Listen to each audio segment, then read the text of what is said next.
Doutora Cristine, por favor. Boa tarde a todos, é uma honra estar aqui com os colegas, agradeço ao Eliud, ao convite, parabenizo pelo evento brilhante. Me cabe aqui apresentar esse caso, é um paciente de 73 anos, do sexo masculino, que deu entrada na emergência do hospital com uma dor lombar irradiada para o abdômen, de evolução de uma semana. HPP era hipertenso, coronariopata, ex-tabagista, e tinha história de cirurgia abdominal transperitoneal prévia.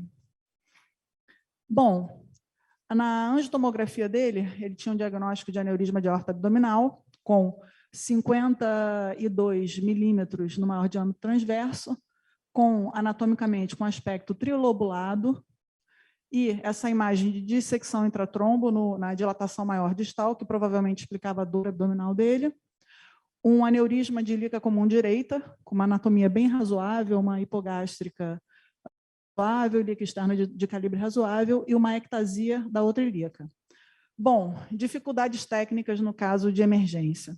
Esse paciente tinha um colo proximal hostil angulado, com 59 graus de angulação, e tinha essa preciosidade aí, 3 renais à esquerda e 2 renais à direita, o que caracteriza praticamente um aneurisma justa-renal, a gente considerando essa polar inferior à esquerda aí.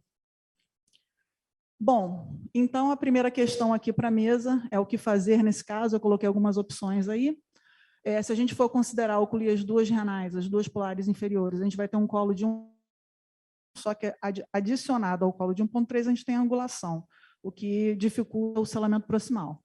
Então, utilizar uma endoprótese tradicional infrarrenal, sem free flow, com anel de polímero, uma endoprótese infrarrenal associada a endoâncores, endoprótese em paralelo, a chaminé, uma endoprótese fenestrada, uma ramificada ou uma cirurgia aberta convencional. Quem se arrisca? Marcelo? Marcelo sabe o caso, Bruno começa aqui. Então, nessa situação aí, minha primeiro pensamento era abrir mão, talvez, dessa polar, né? Principalmente essa esquerda, parece que me dê pelo menos alguns milímetros a mais de colo. Ainda próximo com anel de polímero, eu acho que não seria opção nesse caso aí. Entre as escolhas que você botou, acho que talvez eu ocluísse um pouco ampliasse esse colo, ocluindo essa polar do lado esquerdo.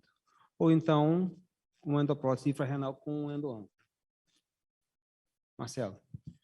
Então, uma questão que eu estava discutindo com a Cris antes, e eu acho que é importante a gente colocar aqui também, é o seguinte: toda vez que a gente tem um aneurisma que ele é justa-renal e que você começa, é obrigatório a usar algumas técnicas de ramificadas ou fenestradas, ele não é mais um aneurisma infrarrenal, ele passa a ser um aneurisma abdominal.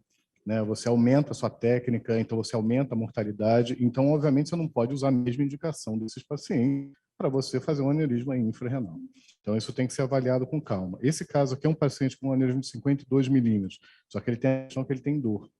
Né? Então, ele teria que ser tratado. Mas, às vezes, você tem que, parar para pensar que se você tem um aneurisma de 52 milímetros, você vai pensar em fazer alguma ramificação, uma fenestração, você, na verdade, está tratando ele como tórax abdominal e você está aumentando o risco dele, então 52 milímetros já não é mais a indicação já passa a ser 55 milímetros ou 60 milímetros, de acordo com a literatura que você quiser seguir. Então, acho que é importante essa discussão, principalmente a pessoal mais novo, que são critérios que você tem que deixar bem claro.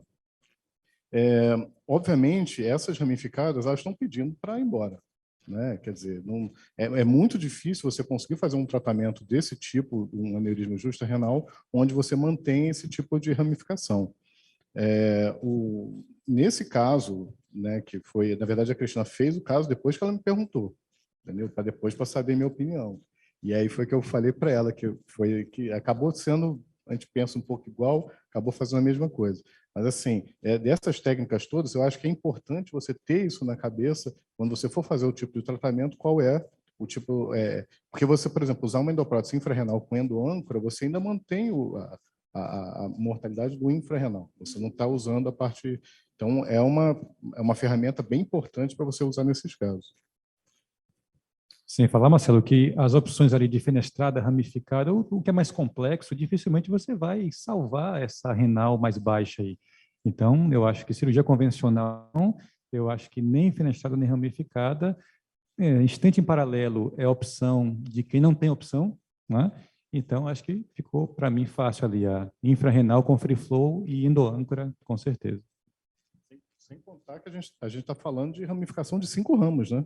Só da renal, só de renal, a gente não está falando nem de mesentérica. Então, imagina a complexidade que é para você montar essa prótese e fazer esse procedimento, né? Mantendo todos esses ramos abertos. Eu não coloquei, se a gente voltar no outro corte, a mesentérica superior sai junto da renal mais alta. Então, ainda tem esse complicador. Na verdade, é complexo por causa dessas múltiplas renais aí, e trata-se de um caso de emergência que você tem que ter uma solução imediata. Passando para a segunda parte, o que fazer com a ancoragem distal também. Eu tenho um aneurisma de ilíaca com indicação, eu tenho 2,6, 2,7, aí a medida está um pouquinho menor, porque não é um corte bem trabalhado, mas 2,6 na direita, 22 à esquerda, com uma anatomia bem favorável, uma ilíaca comum reta, praticamente reta, com pouca tortuosidade, e ilíaca externa e interna com bom calibre também. O que fazer aqui na ancoragem distal? Temos as opções de pata de elefante, bell bottom, temos a opção de embolização de hipogástrica e ancoragem na externa, temos o sanduíche, que é uma técnica de estentes em paralelo, e temos a ramificada de ilíaca também. Bilateral, de um lado só, combinar técnicas, etc. O que vocês acham?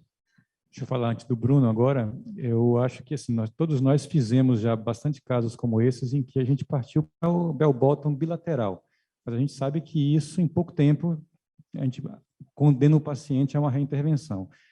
Ainda fazer dos dois lados tem o peso do custo para o sistema. Eu acho que a direita, sem dúvida, já parte para uma ramificada, e a esquerda, que tem ali uma conformação proximal, que eu acho que a bell bottom vai selar bem a parte proximal, seria a opção. Então, eu faria ramificada à direita e à esquerda terminar com bell bottom mais simples. Meu pensamento é semelhante. Eu acho que, se puder evitar de usar bell bottom bilateral, quando é possível, aqui traz-se uma situação de emergência, e como o Bruno citou antes, nem sempre a gente tem disponibilidade de todo o material nesse momento da urgência. Se for possível, preservar uma hipogástrica dessa com uma ramificada, já estaria tratado, e manter pelo menos um bell bottom no lado direito, no lado esquerdo, onde me parece ter uma anatomia também um pouco mais favorável para o implante do bell bottom. Eu acho que seria a solução que eu adotaria. Agora, uma pergunta do advogado diabo.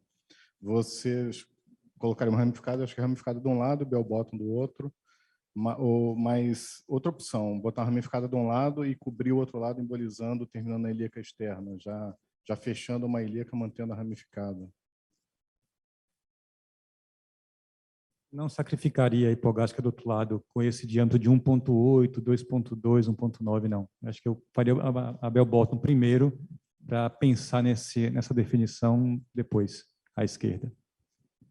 Eu acho que é uma situação que poderia ser adotada essa conduta, sim. Não vejo problema, não. São 73 anos, doença ilíaca bilateral, com possibilidade de evolução ainda, assim, mesmo que você faça ali uma ramificada e tenha um bom resultado imediato, também tem a possibilidade de complicações. Eu acho que é uma opção que tem que estar presente nessa situação, ainda mais na urgência. A ideia que eu trouxe isso, eu falei para a Cris também, e para trazer, exatamente para a gente tentar levantar a hipótese que a gente tem. Como eu falo, a endovascular é um jogo de xadrez, que você tem que saber as peças que você tem para você saber a tática que você vai usar. Então, você tem que saber todas as peças que você tem. Se você não saber que um cavalo pula, você vai perder logo no começo. Então, assim, é importante você ter essas... e você conseguir identificar isso para cada paciente. Então, acho que foi importante isso que o Bruno falou. A idade do paciente. Você não vai fazer a mesma... Se for um paciente de 90 anos, você não vai usar a mesma tática de um paciente de 60 anos, paciente de 38 anos. Né? Então, você, às vezes, consegue identificar tendo essas ferramentas. De repente, já sacrifico logo. Não, um paciente de 73 anos ainda é relativamente jovem, às vezes é relativamente...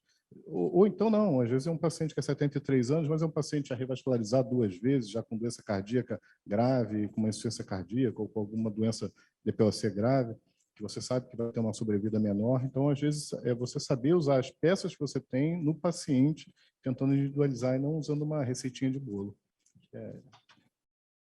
Que nós estamos lá na Bahia vivendo a expectativa do carnaval voltar, e o pessoal está bem apegado às hipogástricas. Então, acho que tem que preservar sempre. Bom, eu pensei um pouquinho igual a vocês e, obviamente, pensei na possibilidade de embolizar e colocar ramificada e, por isso, como se tratava de uma emergência, a gente programou, de fato, uma fixação infrarrenal com a prótese reposicionável da GOR, porque a minha ideia era tentar, pelo menos, salvar, ocluir a renal inferior esquerda, que era a justa renal, e tentar preservar a direita. Usar endoâncora para garantir o selamento, meio que profilático, né, para ter uma melhor posição e não desabar, principalmente por causa da angulação, colocar a ramificada direita, porque a direita, de fato, tinha um aneurisma, tinha acima de 2,5, e a esquerda, eu tenho uma experiência muito boa com pata de elefante, tinha esse segmento de pelo menos 3 centímetros, com 17, 18 milímetros, só dilatava mais embaixo, e o problema do paciente, provavelmente, ela quer aquela terceira lobulação do aneurisma. Então, eu pensei em botar a pata de elefante à esquerda e a ramificada à direita, devido à anatomia do paciente. Vamos ver aqui, o procedimento, então, os senhores veem, começa pela ramificada da ilíaca, setinha vermelha, a borda proximal, a borda distal da ramificada, e a setinha roxa, onde vai sair, aqui na segunda foto, deixa eu voltar aqui, a ramificação é uma prótese que já vem pré-cateterizada, e aí a ramificada já pronta. Aqui os senhores veem a dilatação com kissing balloon e o resultado angiográfico da ramificada de ilíaca, uma anatomia favorável, uma ilíaca externa de bom calibre, relativamente reta, assim como a hipogástrica. Então, a gente parte para o colo proximal, com as 5 renais, nas setinhas vermelhas, as renais da esquerda, nas setinhas azuis, as renais da direita. Então, a ideia de usar essa prótese é aquela possibilidade de reposicionar. Então, eu até comecei liberando ela bem mais alta, justa renal direita mais alta, para mostrar o reposicionamento. Os senhores observam no controle angiográfico como ela está bem alta, ocluindo as 3 renais do lado esquerdo, e então a gente fecha essa endoprótese, aqui estão é o processo de fechamento proximal, aqui está um pouquinho lento, e a gente reposiciona de novo até encontrar a posição que a gente julgou ideal. Os senhores observam, tem um pigtail ali, dá para saber mais ou menos, tem um pouquinho mais de 1 centímetro de aposicionamento, preservando a renal direita e ocluindo a polar inferior esquerda. E aqui a gente vê o posicionamento e a liberação da endoâncora. A gente começa com uma incidência em PA normal, de um lado, do outro. Você confirma essa posição do anel, que você não vê um anel, você vê uma listra paralela à parede. E aqui o interessante, eu vou voltar, que não estava rodando, vou apertar aqui direto, é a gente observar a característica da linha deflectível. E mesmo com aquela angulação de colo, você consegue aí a liberação da terceira mola, numa outra incidência, para você ter a distribuição. Foram implantadas, então, 6 molas. Aqui os senhores observam, então, deixa eu ver se tem um vídeo, não tem vídeo. A medição da perna ipsilateral, a complementação em boca de sino, em bell bottom, e a acomodação com balão complacente. A gente parte por outro lado, é feito, então, o cateterismo do coto da perna contralateral, para complementar, fazer o bridging stand com a endoprótese ramificada. E, no controle final, a gente vai confirmar para ver se o bell bottom selou. Acontece essa surpresa, que era um local que a gente nem se preocupava, foi uma angioplastia convencional com balão não complacente, a gente observa uma ruptura da ilíaca. E queria perguntar para os senhores, os moderadores, o que os senhores fariam nessa hora. A primeira ideia aqui, que eu acho que é um conceito importante na cirurgia endovascular, é como você conduz uma ruptura pré-procedimento. Você tem um fio através da lesão, né? Então, assim, você vai converter imediatamente ou você vai usar a técnica da oclusão temporária com balão? O que vocês acham? Cris, aí depende muito do estado hemodinâmico, né? Essa imagem que sempre é muito ruim de se ver, pode ser um achado, o paciente está bem, está embora um tempinho ali para pensar, ou você pode perceber isso com o anestesista dizendo que algo aconteceu, que a pressão está caindo, ele come, né, o paciente está com bloqueio, ele começa a ficar desorientado. Mas, assim, independente da velocidade da solução aí, eu acho que agora, talvez, essa hipogástrica realmente perdeu a sua utilidade, né, a sua capacidade de preservação. Eu acho que seria embolizar a hipogástrica e estender para a externa. Imagino que uma mola e uma extensão era o que você tinha ali à mão, e não uma outra ramificada, até porque não seria ruim de colocar agora. Aí. Agora passou para uma urgência, né? Então já era uma urgência, agora uma segunda urgência. Uma ruptura dessa, eu acho que agora você vai pensar no mais simples possível. Mesmo o paciente ainda esteja estável, para instabilizar ou para você, às vezes, ficar com uma perna dessa que vai ocluir, que vai evoluir com a trombose e que vai complicar ainda mais o procedimento, eu acho que agora tem que ser o mais simples. Se puder, você oclui esse ramo, espera estabilizar, ou então você já emboliza e faz a extensão. Minha sugestão é essa. Não tentando preservar essa hipogástrica nesse senhor de 73 anos. Então, uma já está preservada à direita, já está bem tratada. Eu acho que agora teria que ser o mais simples possível. A gente que já está um tempinho a mais aí, rodando um pouco mais de bolsinha, né? A gente já pegou o começo das endopróteses, né? Quem já deve ter visto de sair ilicas na mão, né? Aquelas próteses que eram 26 frentes, você passava uma mais calcificada, você puxava o sistema, vinha um negócio rosinha que você achava até bonitinho, quando você vê era a ilica invertida na tua mão. Então a gente acabou aprendendo a lidar com essas urgências rápidas assim, e até o que eu sempre falo primeiro é não desesperar, sobe o balão, que às vezes você vai querer puxar a guia, não puxa o guia está lá, é a tua salvação. Sobe o balão, insufla o balão, aí você vai respirar, você vai entender o que está acontecendo, você vai se planejar, tá? Então é importante deixar isso aqui bem colocado. Você está com o balão, sobe o balão, insufla, e aí você pensa, e aí obviamente você vai ter as táticas baseadas agora nessa nova versão, não mais. Então, eu acho que é claro essa coisa de você fechar essa ilíaca, que eu acho que foi o que a Cristina fez. A Cris botou ali a opção com ou sem embolização. Eu acho, Cris, que não tem a opção de não embolizar, porque se você simplesmente faz a extensão para a ilíaca externa, a sua imagem até pode não mostrar. O local onde rompeu pode ficar sendo alimentado pela hipogástrica, como se fosse um endolíquido tipo 2. Só que se está roto, às vezes você cobre sem embolizar e o paciente continua hipotenso, continua caindo a pressão e você não consegue ver de onde é que vem e pode ser da hipogástrica. Tem que abrir para ligar, aí complica mais. Eu, no começo da experiência, fiz vários casos que eu não embolizava a ilíaca interna. Eu achava, não, você fechando em cima, fechando embaixo, vai ficar aquilo mesmo com vazamento, senão dá problema.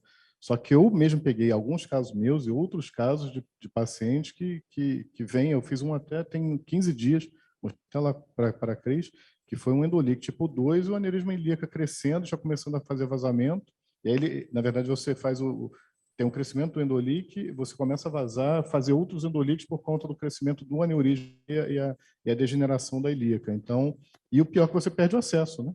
Você perde o acesso. Ali, no caso, eu tive que conseguir enfiar um guia entre a para conseguir catalisar a ilíaca interna para jogar mola lá, mas às vezes você não consegue fazer isso. Então, hoje em dia, eu acho também, eu concordo contigo, embolização sempre da ilíaca interna. Pessoal, Cris, 5 minutos para a gente concluir o então, caso e ganhar o iPhone, viu? Temos que abrir para a plateia para a pergunta ainda. Então, eu concordo plenamente com vocês. Eu acho que é importantíssimo o conceito do balão oclusor.